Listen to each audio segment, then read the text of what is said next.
What's up, everybody, and welcome back to Five Red Lights. My name is Jesse Finver, and with me, as always, Howard Goldberg. And Howie, we have Miami this week. We wanted to do a quick little midweek, or I guess between the week of off break episode. Some news to talk about. But first and foremost, as always, how we doing? We're doing all right. We got out on the golf course yesterday. Lower back isn't doing so great, but it was a great day out there. How'd we shoot?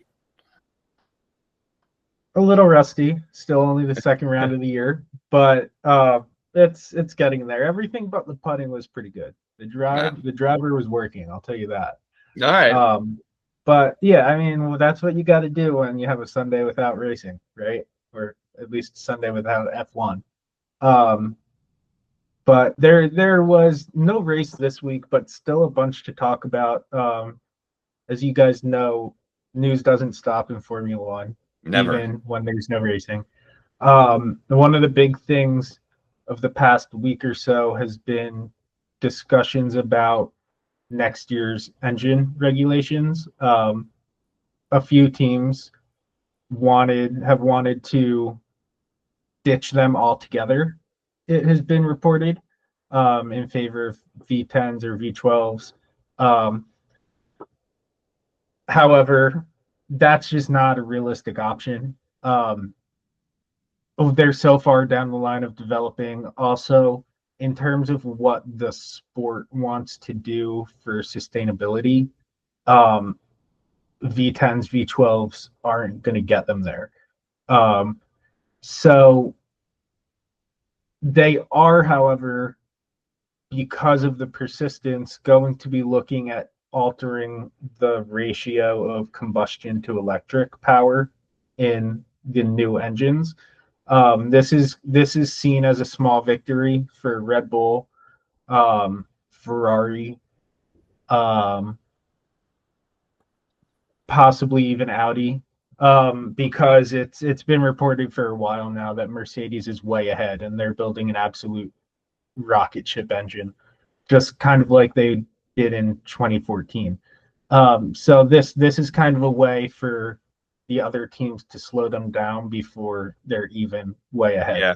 So it's pretty interesting seeing that, and I seeing also the battles already start in the new regulations. Yeah, and I also I thought I saw this. Maybe you can confirm, but Williams is like just kind of going 100% now to Yeah, 2026. I feel like a lot of the midfield and lower teams are going to just they are the first team to fully do that. But I imagine other teams aren't going to be far behind. makes sense. I mean, listen, their car is competitive this year compared to years past in the last couple of years for sure. It's good to see them ahead of the curve. They really are well run. They really Yes. are. It's been really refreshing to see them making smart decisions. And this is a smart decision. They're not going to win a championship this year. No. And I think part of what goes into that is James Vowles has been at Mercedes at the start of two different sets of regulations, 2014 and 2022. Right. And he saw how differently that team reacted to each set. And in 2014, they were prepared and they got out of the gate and they were the team to beat. And it took almost half a decade for the other teams to catch up to them. And then in 2022, it was the opposite, where they were fighting until the end, really, in 2021. They brought an upgrade package pretty late in the season to kind of give Lewis that car he needed to close up. I think they brought it at Silverstone, which is fairly late when you're talking about a completely new set of regulations, completely changing how the cars drive for the next year. And so it kind of set them back a little bit. And Um, I think he's recognizing like we're in the best place here at Williams that we've been in a while, but the goal isn't just to be good this year. We want to sustain this, and we have the drivers to do it.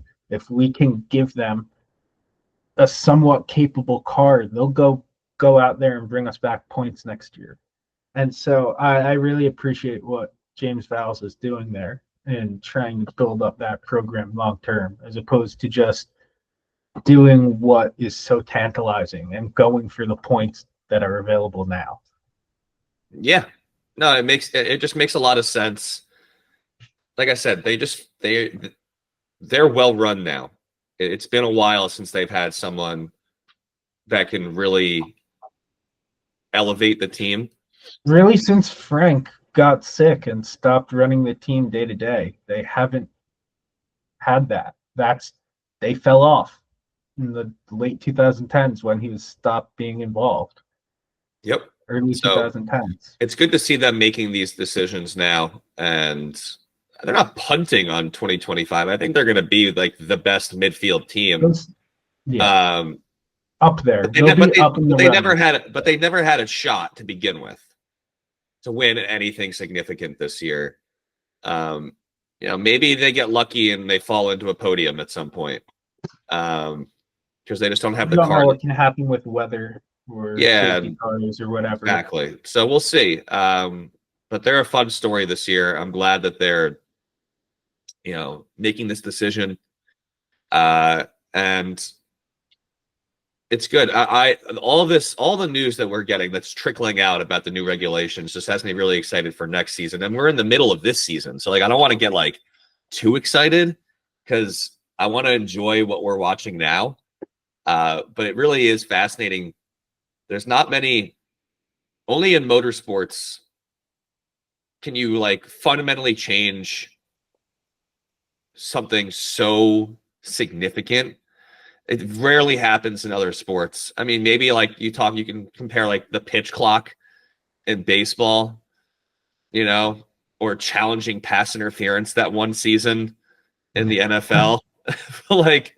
There rarely is a rule change that can impact something so significantly like it does in motorsports and in F1 with these regulations, the complete change of the engines and whether they transition to electric and not transition fully, but honestly, it's different than those examples you gave. It'd be like if one season basketball came in and was like, by the way, this is the new ball you're playing with. Yeah, or they moved the 3-point line to the out of bounds. They get rid of the corner three. Instead of playing on wood, you guys are gonna play on some synthetic rubber court. Yeah, just crazy talk. Yeah, so this is exciting stuff. I'm very much looking forward to these new regulations.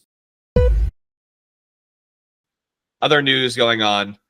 A lot of talk about Cadillac this week.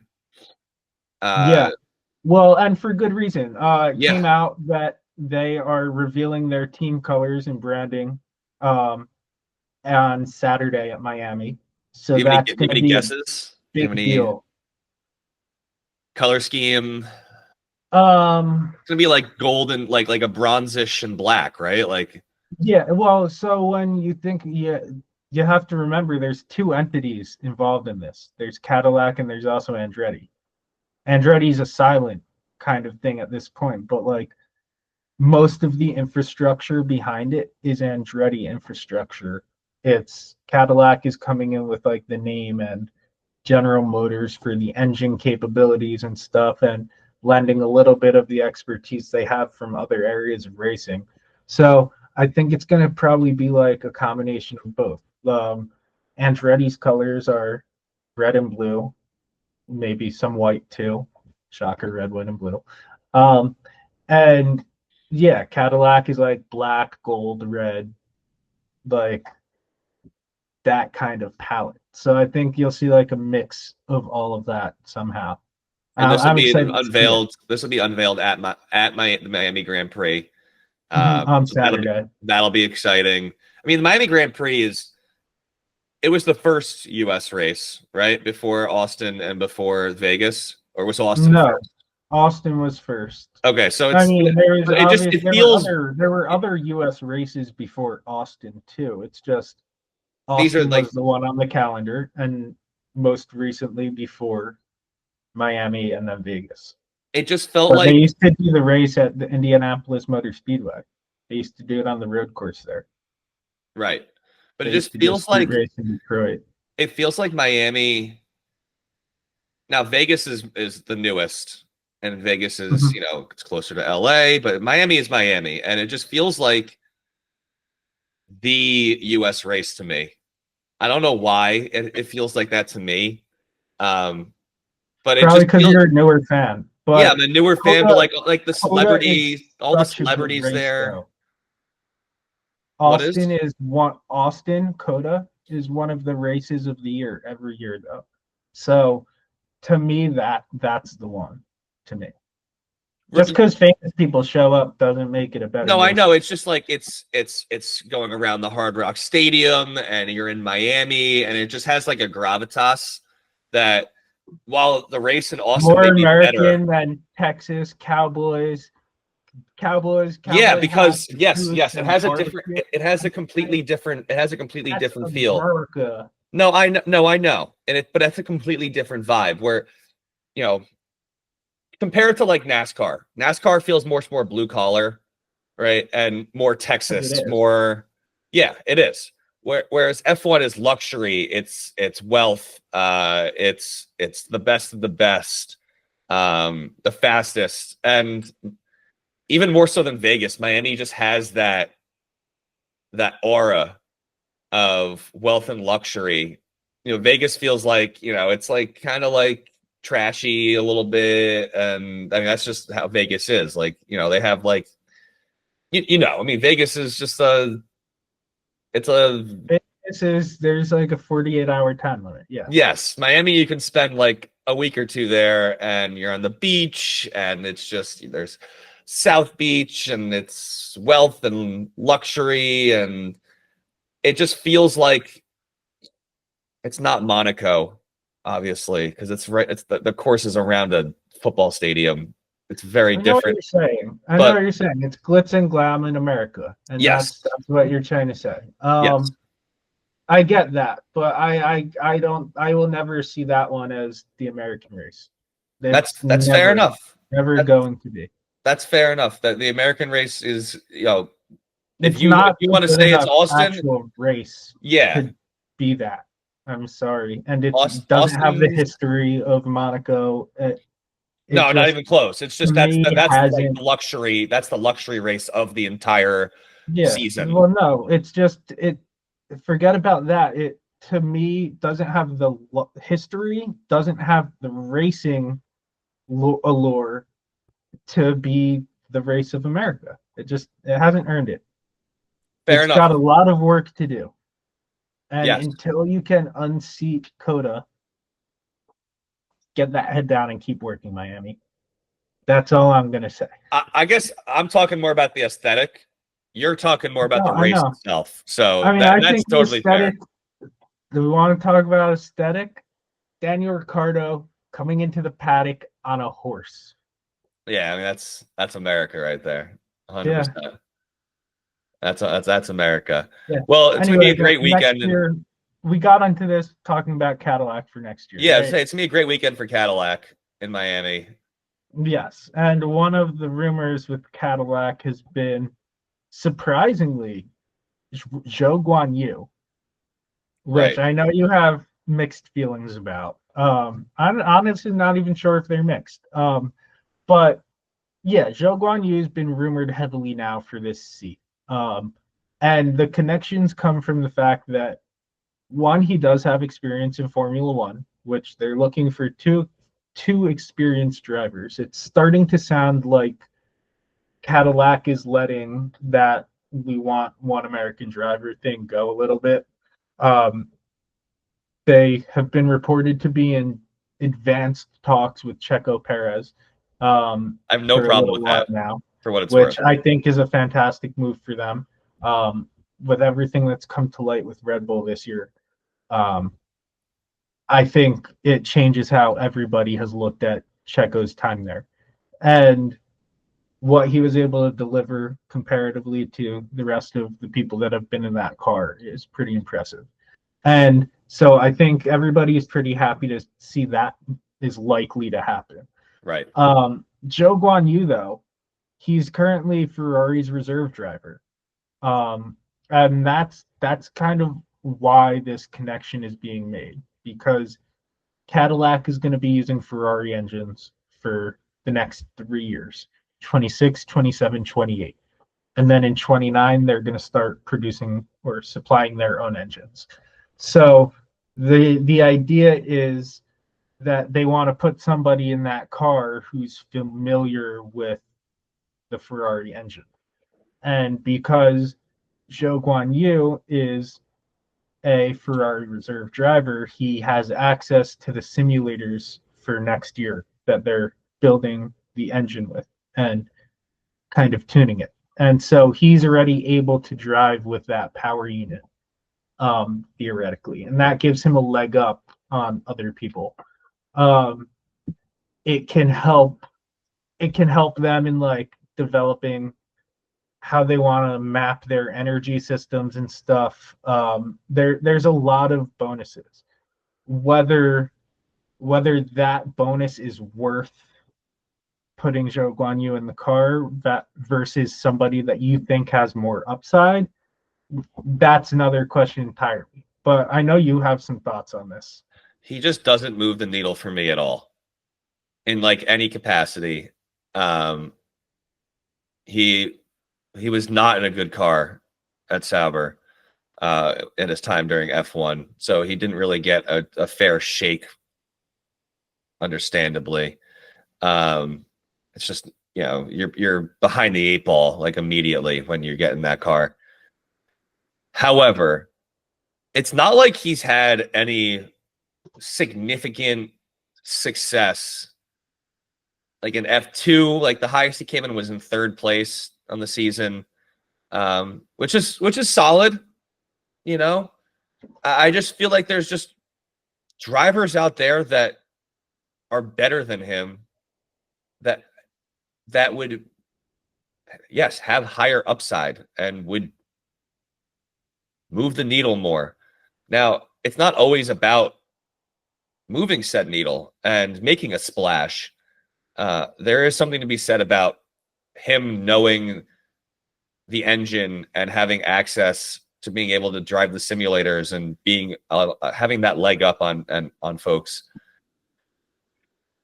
But you're entering Formula One as a brand new team, a sport historically that is dominated by only a few teams at a time, and we've seen new teams come in pretty consistently and struggle right away.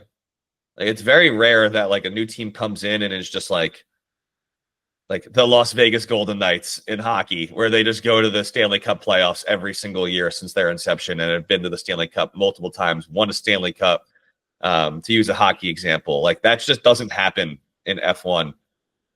It's a really difficult sport. It's a really difficult sport, and Zhou Guanyu is just not somebody that I personally would bring in to my new team. Checo, absolutely. He's won multiple races, has competed on a championship-winning team, has come in second. I believe he came in second a couple of years ago. Was it twice in a row when it was him and Verstappen? Red Bull was dominating. I can't remember the specifics, but he's had a ton of success on multiple teams. Checo makes sense. Checo's a vet. Zhou, I feel like all he has going for him is that he's the Ferrari reserve driver right now. And they're just like, I mean, it could have been anybody that was the Ferrari reserve driver, and it sounds like they would have just taken that guy to, and he has some F1 experience because he was there for 2-3 seasons.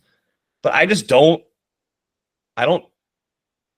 think he's particularly a great driver.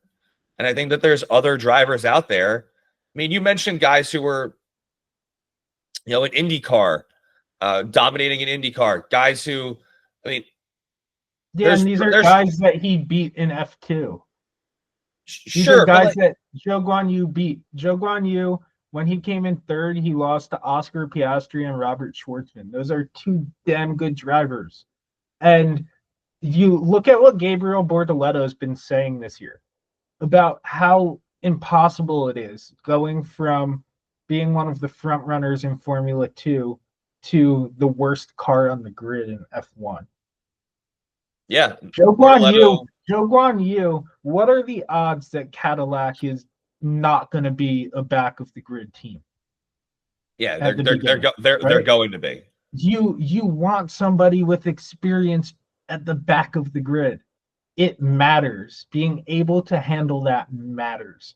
And I mean, Joe Guan Yu has so much more talent than people realize. Valtteri Bottas was not able to do shit with that Sauber. So, like, why are we expecting this rookie to come in and do something with it, right? So, like, I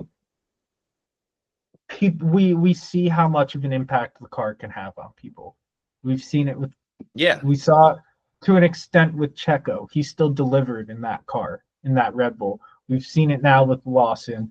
We saw it, you know, we've seen it with Logan Sargent never figured out how to drive an F1 car. Like Zhou Guan Yu wasn't that. Zhou Guan Yu made a couple Q3s. Zhou Guan Yu made it through to Q2 a bunch in that Sauber. So like I don't put too much stock in not thinking he has the ability because I mean he made it to F1. He has the ability. no, he has But the ability. It's just he doesn't move the needle for I me.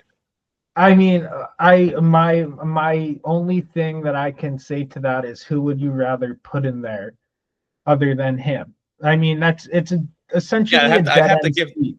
I'd have It's to give that essentially some a thought. dead end seat. Nobody that gets in that seat is going to be there for 5 years when they get in it year one.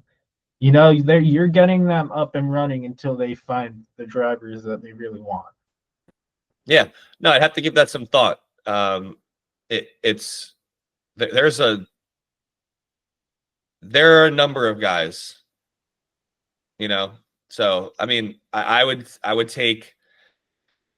I mean, I would take like a Mick Schumacher over him, who had an equal amount of quote unquote success in F1 as Zhou Guan Yu, but he's also somebody that I don't know would be a little bit more exciting. He has a name recognition.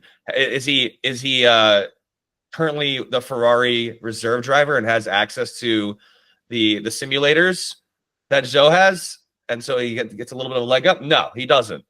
But No, but he's you actively have this. driving. He is actively driving, but you have like this. You have the safe vet already in Checo, and I would want someone with a Yeah, little bit why more. not go for the risky option that could tap you into a market of 2 billion people in China? Yeah, that's true. He's the only Chinese driver on the circuit. Yeah, They ran him out there as a reserve driver in Shanghai 3 weeks ago. yeah, And he was like the star of the show with Lewis Hamilton. yeah. No, that's yeah. The Chinese aspect of it does kind of put a wrench in the whole name recognition thing because he is a humongous superstar in Asia. Yeah. Again, though, it's more about That listen. I changes your mind a Yeah, little no, I bit. can be. Listen, I can be swayed. I can be swayed, but it's still he just doesn't really move the needle for me personally, and that I'll That's stand on that. fair. Does I'm he not going to does he argue that. does he move the needle in Asia? Yeah, absolutely, he does. Um, just not for me. And I Okay. can admit, That's fair. I can admit that I may be underestimating not only his talent as a driver, but also as someone who can bring eyeballs to the Cadillac team. And it's not like they're selling Cadillacs in China right now. Not yet.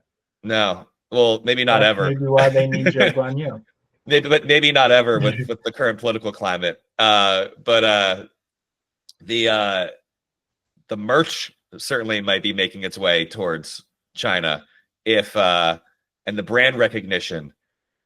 There's certainly something to be said about what signing Zhou Guanyu can do for the Cadillac brand worldwide, that I may have been under appreciating a little bit.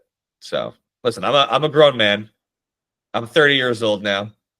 I can admit when I'm maybe a little off base. So while he doesn't move the needle for me, he may move the needle. Not may, he moves the needle for a whole lot more people than me. So that I'll concede. So Cadillac, big weekend coming up. Other things that we wanted to talk about. I think it might be the end for Fernando Alonso soon, based on these quotes that you brought up to me. It sounds like he's starting to struggle a little mentally. Just with the fact that he doesn't have the car under him, that he needs to give results.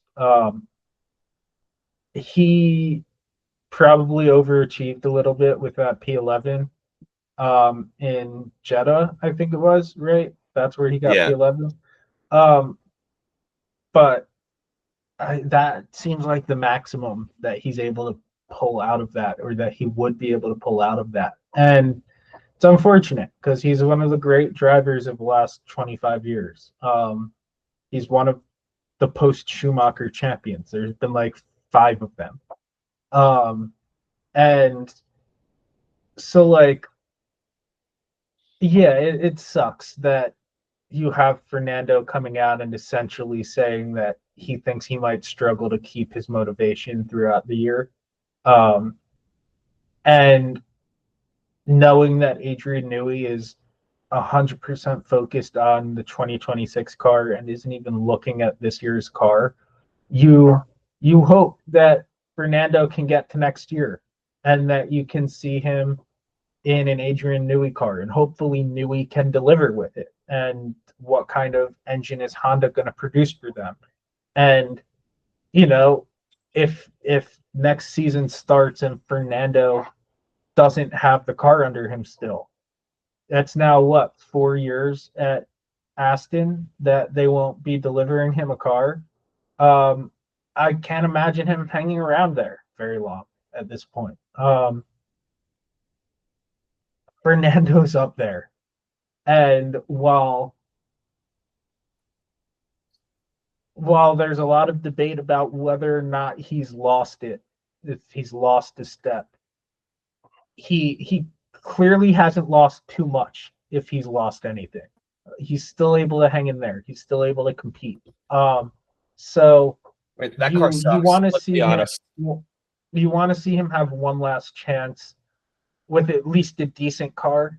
I think the entire sport at the beginning of like 2022 was that 2023, when they came out and had like that incredible first half of the season.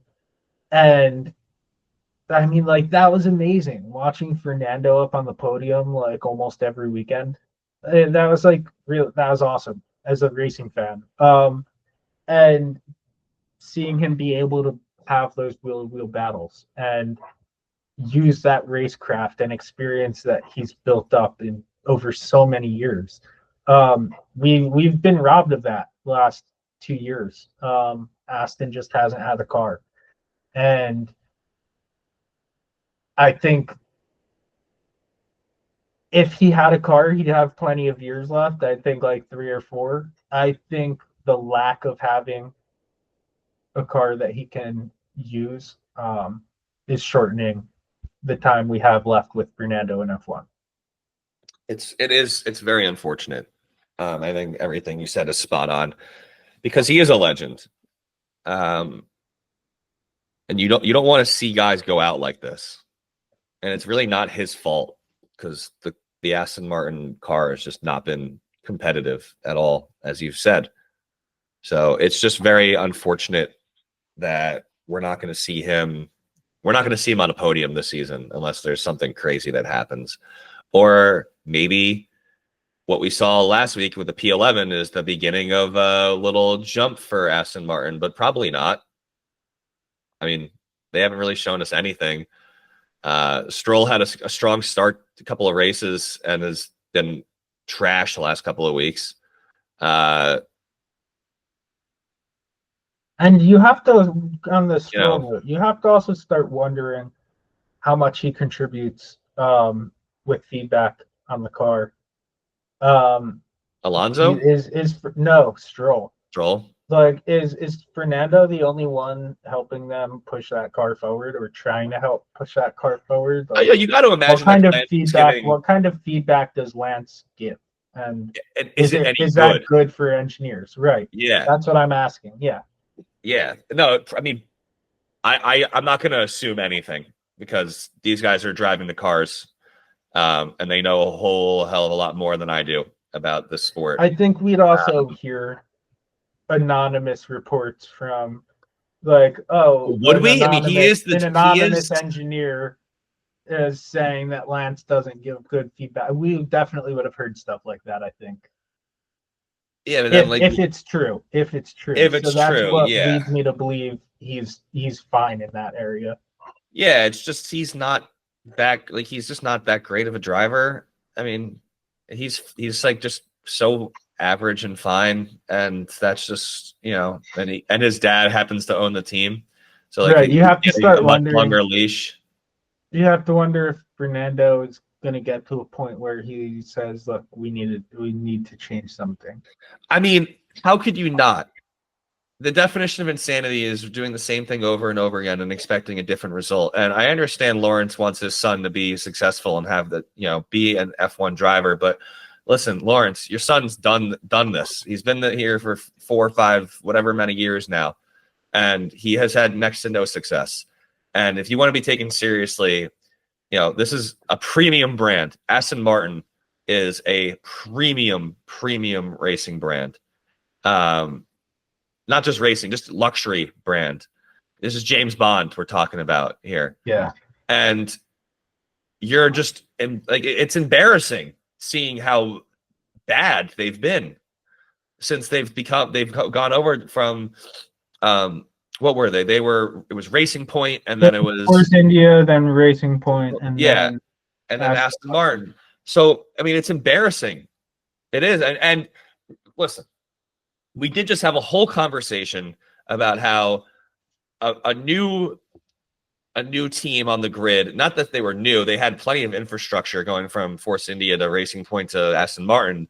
They were established team already. The way that they rebranded, it felt like a new team. Right. And it's next to impossible to have success. Now, there was the whole thing where they like stole the Red Bull car, the Mercedes car, and they had some success. But that was when they were still Force India.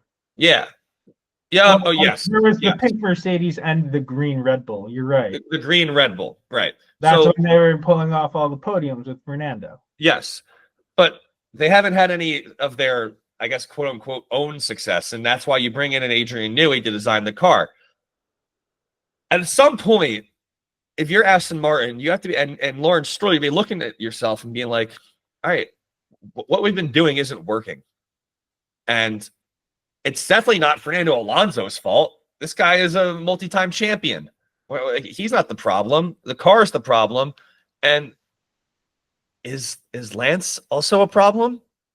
And Lawrence is probably going to have some difficult decisions to make coming up about if he wants to be a competitive and a team that's taken seriously. You may have to replace your son. And you might have to do that. You know what, though? There might be a soft landing for that. And it kind of transitions to our next point, which is WEC, the World Endurance Championship. Yeah. This season, for the first time this season, Aston Martin has fielded a hypercar entry, which is top class of WEC. The Valkyrie, the Aston Martin Valkyrie, which was built and designed by Adrian Newey as a road car when he was at Red Bull. That was like his pet project when Aston Martin was like a sponsor of Red Bull. And Um, so that's now like their big race car in endurance cars and sports cars. So there's now an opportunity. By the way, you mentioned James Bond, their car number in WEC. 007. Yep. It's a Love it. 007 and 009. Love it. And so there's now a chance where they can say, after a decade racing in Formula One, Lance Stroll now wants to try his hand at the World Endurance Championship and drive in the 007 Valkyrie. And boom, there you go. There's your clean exit. And you don't have to fire him. You don't have to terminate his contract. You don't have to do any of those things. You frame it as him wanting to do it. I mean, everybody's gonna know, but you say that he wants to go do this and he wants to go drive Le Mans and this and that. And that's a way for them to move on from him in a clean way. Without embarrassing him, giving him an option to continue racing if he wants it. I think that might be what we see happen with Lance Stroll. That would be probably best case scenario for him. Oh yeah. Yeah. You know, so I personally, I haven't even thought about that.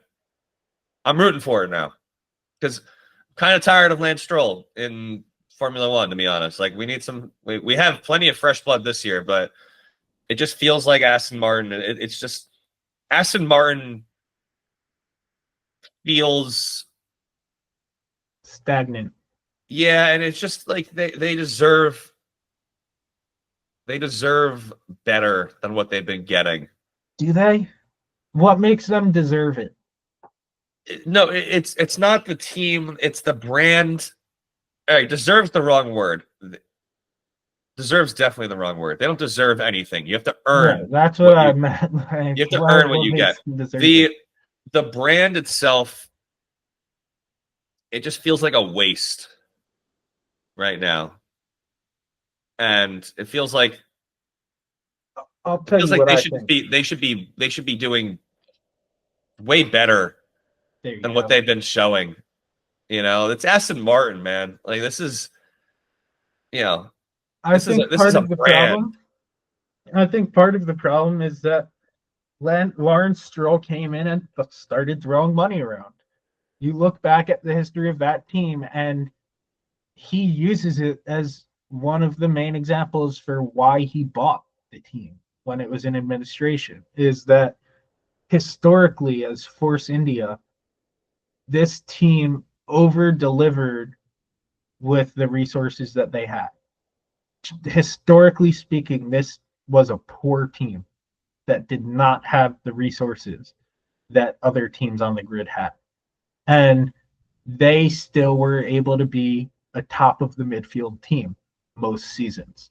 And that's what attracted Lawrence to buying them, was that they were able to, for lack of better words, make 2 cups of lemonade with 1 lemon. Like, they stretched everything they had for what it was worth.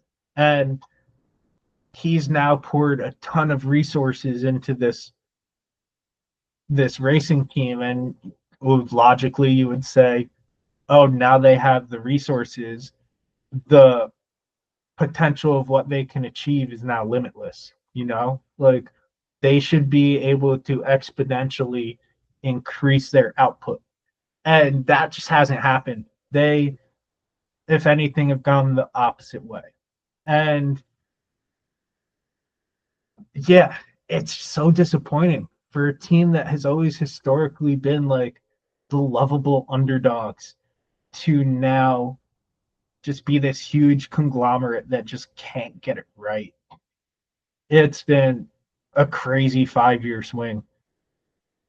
Yeah, absolutely. So hopefully we see some changes soon, just for Fernando's sake. Just think back.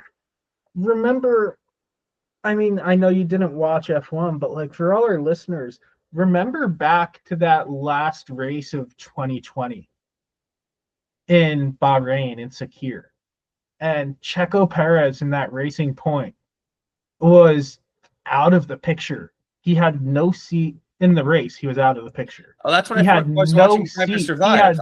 He had no seat for next year, for the following season, for 2021. And then all of a sudden, after spinning on that first lap, he comes all the way back, wins the race. And next thing you know, he's in that Red Bull next to Max Verstappen. Like, that was the magic of Force India, of Racing Point. And like, it all vanished when that team turned into Aston. It just like it's been a shocking transition of the last 5 years. Absolutely. Yeah, absolutely. So hopefully, like I said, hopefully for Fernando's sake, we get some changes soon. And yeah, hopefully we get to see some And changes. if Fernando wants to leave, it sounds like there might be a seat open for him in McLaren's soon to be World Endurance Championship. Look at you with that transition. I mean, McLaren announced like the past week that they're getting out of Formula E, which, by the way, for that series, this is a huge hit. Having a company like McLaren who races in so many series across the world, having them depart your series is a huge blow. Luckily, they didn't supply any engines there, but yeah, Zach Brown wants to get McLaren Racing it back into WEC, which means every single year, McLaren is going to have a chance to win the Triple Crown, which is Monaco, Le Mans, Indy 500, which is pretty crazy. They're the only racing team to have done it, and now they're going to have an opportunity to do it every year. I'm excited. It seems like the racing world is starting to converge at WEC. Feels like it's starting to become a really big deal again, and part of me thinks that that's because IMSA and WEC collaborated to kind of make a uniform set of regulations for their top class of cars, so everybody can race together at Le Mans. It has kind of returned, not that Le Mans ever lost its relevancy, but at least on this side of the pond in America, it feels like there's a skin in the game again. There's a chance for one of the teams that we watch regularly race in IMSA, that there's a chance that they could go and challenge at Le Mans. And I think that has kind of restored American interest in WEC. We want to know what's going on over there now. I think that bodes well for the whole racing world. Not that I think America is kind of an engine for the racing world, but we saw what happened with Formula One when it exploded here. The sport went nuclear, and so that's what I wanted to bring up, because it I guess in this country it takes something viral happening for the interest to explode. And is it as simple as Ford versus Ferrari, the movie, got Americans interested in endurance driving? Because I had never even heard, I didn't even know really that Le Mans, like these races existed. And then I saw this movie and I'm like, this is crazy. And now we have possible. Now the F1, the Drive to Survive exploded and people became F1 fans. Now we have Brad Pitt and starring in an F1 movie. Which looks unbelievable.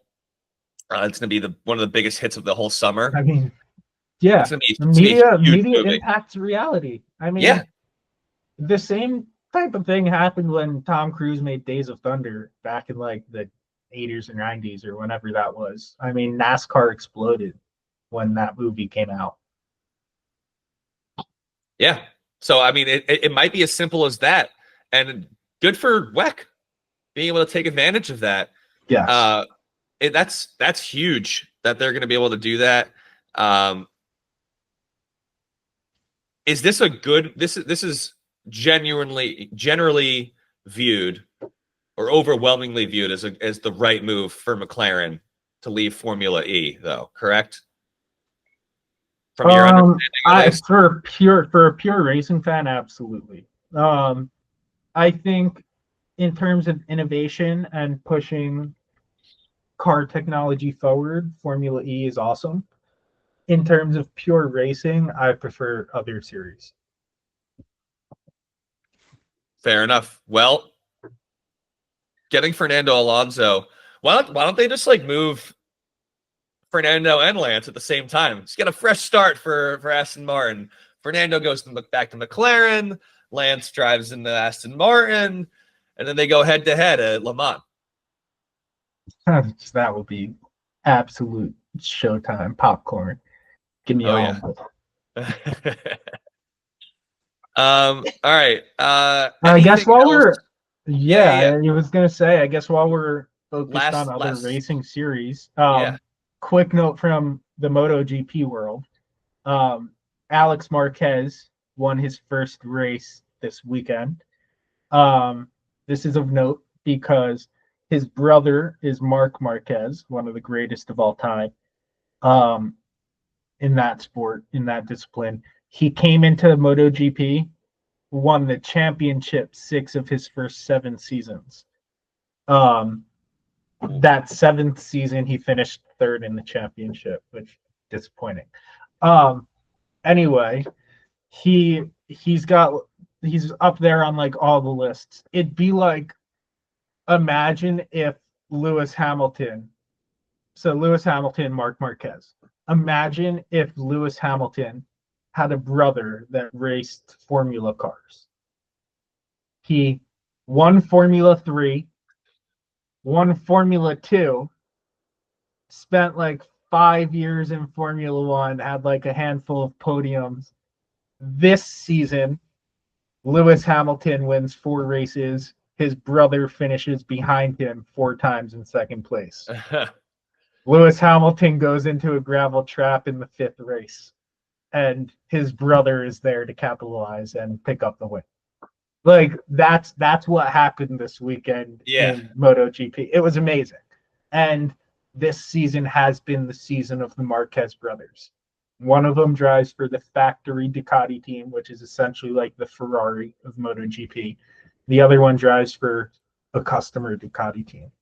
And I mean, it's just been the Marquez in red and the Marquez in light blue following each other around all season. It's been really cool to watch. Love that. I mean, that'd be amazing if Lewis had a younger brother. He does have a brother who races, Nicholas. He has some disability. He races in adaptive cars, but yeah, it would be unbelievable. Yeah. Speaking of Lewis, last note before we finish up here. Is he kind of like laying the groundwork for like just kind of being like might be a rough weekend for me?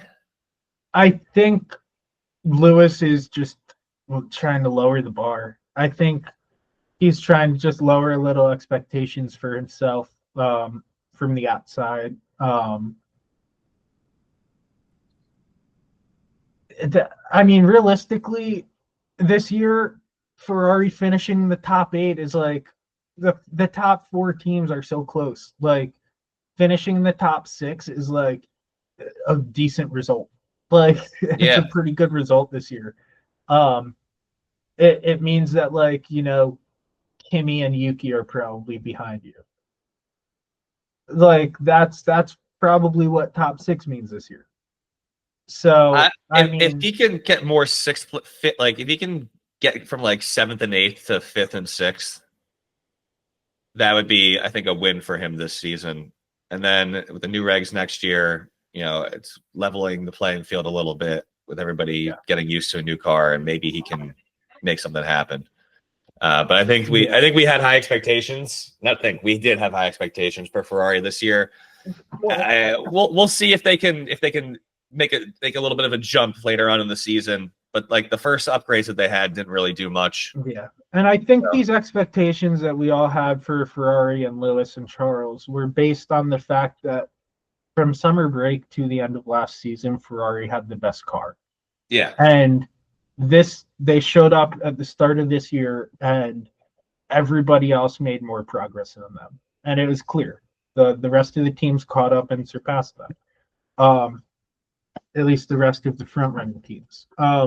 So yeah, whatever advantage they had towards the end when Charles was just putting in podiums after podium, that's gone. We'll see, because Charles put on the podium last week. So that was an immaculate drive. I fear. You fear? Yeah. No, We'll and see. I say I fear because I don't think that's possible every week. Yeah, not sustainable. So, all right. Well, we have a great race this weekend. We gave our predictions last week, so we're not going to talk too much about the race itself. We'll obviously break everything down next week.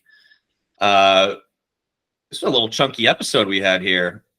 Yeah, we had a bunch to talk about. So, thanks for listening, guys, as always, and gals. And make sure you like, subscribe, comment, and cars. You don't know cars. if Queen is listening. That's true. You never know. Yeah. Follow us on social media. Follow us on Instagram, TikTok. We'll be posting more there. And as always, like I said, thanks for listening. That's it for us this week. Peace. Adios, amigos.